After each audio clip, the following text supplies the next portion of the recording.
Welcome back, I'm Captain Xavier, and today I'm finally going to get around to turning this into a Medkit, because I think that'd be a really cool idea. And that noise in the background is my friend John, who's here tinkering with his newest, awesomest gizmo. It is awesome. Well, okay, so it's no jank strike, but it's pretty. It's very pretty, or it's gonna be when he's done with it. Anyway, what we're gonna do is we're gonna take this thing apart, do some upgrades, because it can take a spring upgrade, not K26, but it can take some stuff, and then we're going to cosmetically make it look like a Medkit, which should be fairly simple. So, let's get this thing taken apart.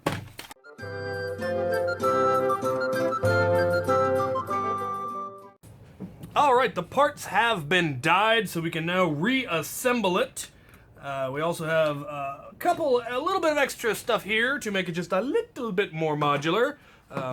That idea is courtesy of my friend John. He said something that, like, well, you should do this, and I realized, yeah, I should. So I swung by Joann's and picked up some stuff. And we're gonna do it.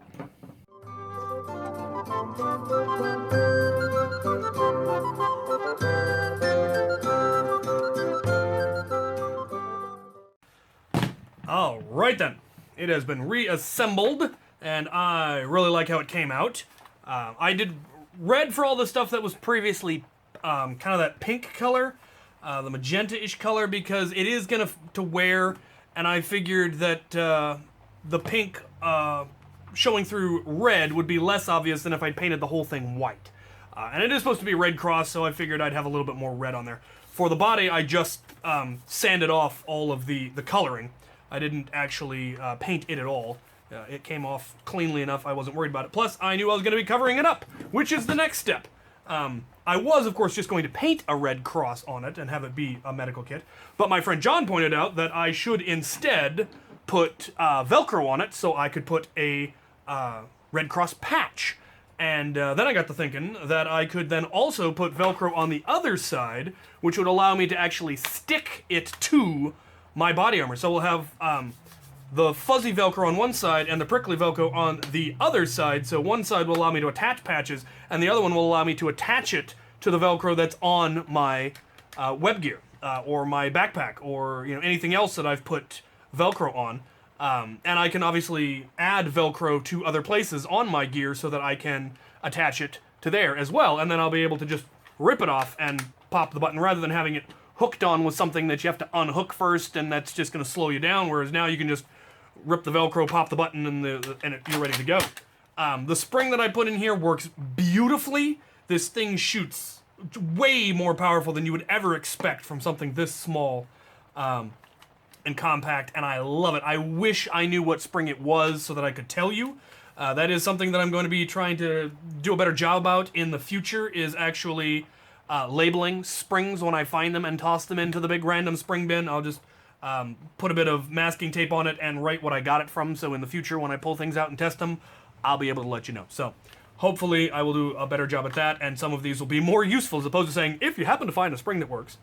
But it was a fairly heavy spring, but it was roughly the same dimension. It didn't have to cut it or anything, just plopped it in there. Compresses perfectly, shoots beautifully. All right, let's add the Velcro.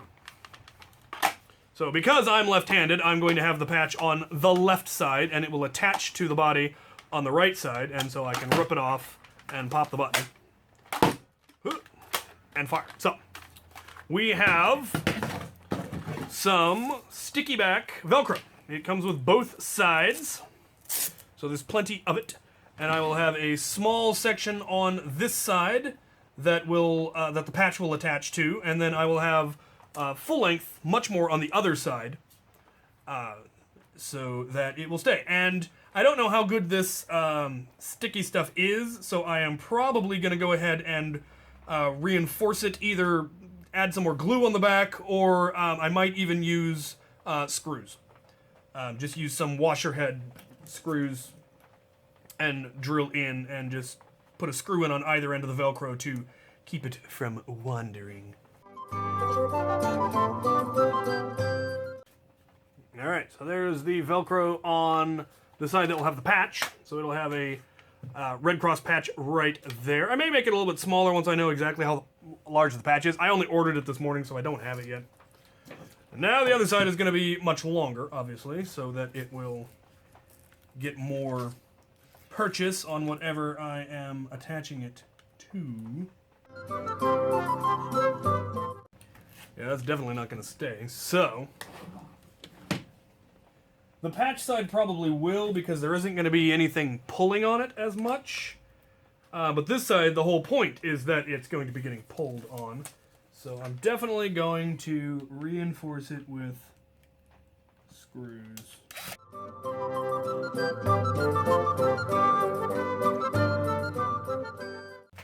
Alright, now the Velcro is screwed on, as well as its stickiness, which clearly wasn't going to hold, but the screws will hold.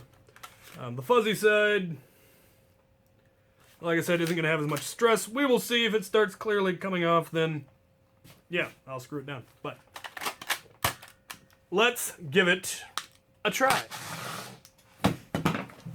Okay, so it clearly wasn't going to hold, so I screwed this side in as well. So now we have screws on both sides. Now let's test the this side and see how well it will actually hold to a vest. Now there are a couple of places I could put this on my main plate carrier. I can, in fact, just stick it directly to my admin pouch, because there's Velcro there. And it holds perfectly good.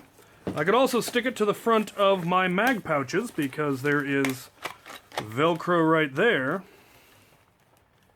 Definitely need to possibly increase that spring.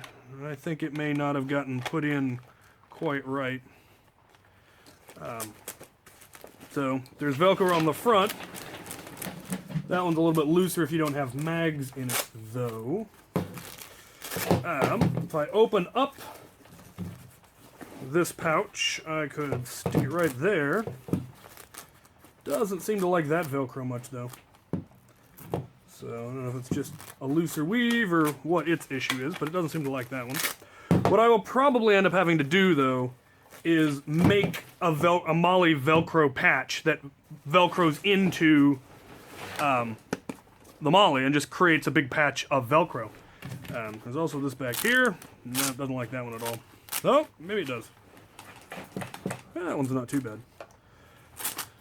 And of course, I could still attach it using, you know, a carabiner, or I could put it through my grenade pouch loops.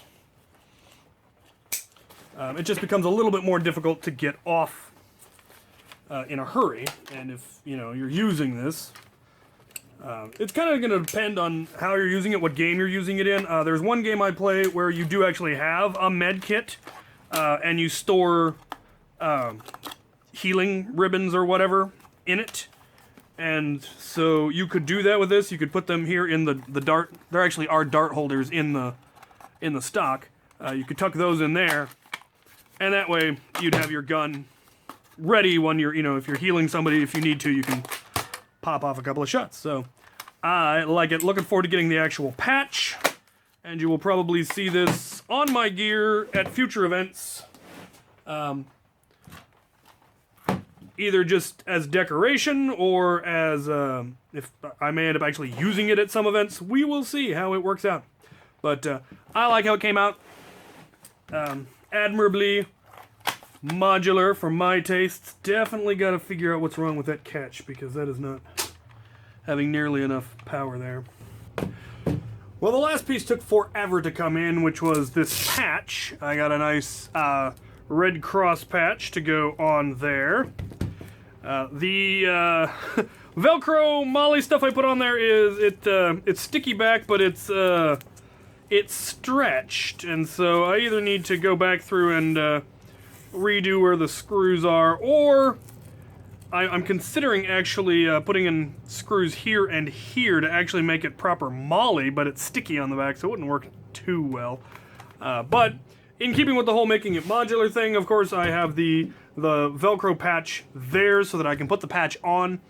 Not sure whether I want to actually center the patch on the Velcro or center the patch on the blaster. Not sure which looks better. I love how it turned out. I decided to go with more red than white. I've seen a couple of people who did it where they made everything white pretty much. I decided to make the stock red because it was originally kind of a pink, and painting over it in red I think was going to be a lot more long-lasting than trying to paint over it in white. I do have a white vinyl dye, but I wasn't sure how well it was going to take, so I decided to go with red just to give it more color, and I think it turned out really well. Let me know what you guys think down in the comments, and as always, thank you for watching.